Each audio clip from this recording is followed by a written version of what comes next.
While Jon Snow was desperately trying to make the people of London aware of the danger lurking in the water, at the same time Italian physician Filippo Pacini was modifying his microscopes and saw me for the first time.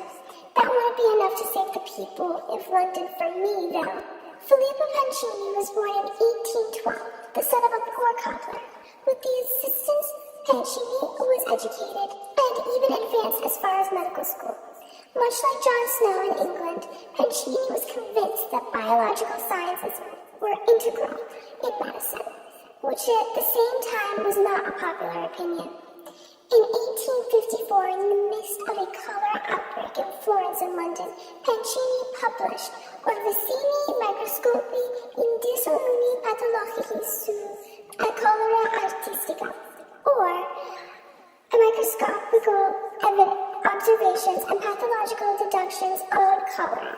Regarding his results, dissecting 4 bodies of cholera victims, Pacini... In the intestinal fluid, I found a large number of vibrants which can easily pass unnoticed when they are lost in a certain amount of fluid.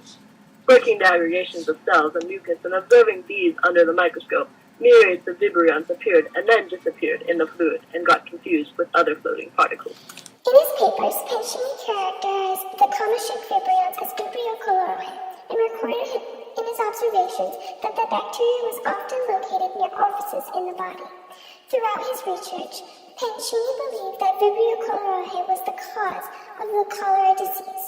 However, because he didn't possess enough lab experience being a physician, he was unable to prove scientifically that the germ was related to the disease. Throughout the years, Pacini published more papers on his comma-shaped vibrio, establishing that the disease was contagious and characterized by the destruction of intestinal epithelium and the loss of water from the blood. He recommended in one of his papers that anyone who is unlucky enough to contract me, that they should be given a saline solution intravenously. However, none of this reached those who needed it most because of the numerous fake home remedies being published without being reviewed and the grip of the miasma theory on the people of Europe. Filippo Pacini passed away in 1883, poor and without much merit to his name.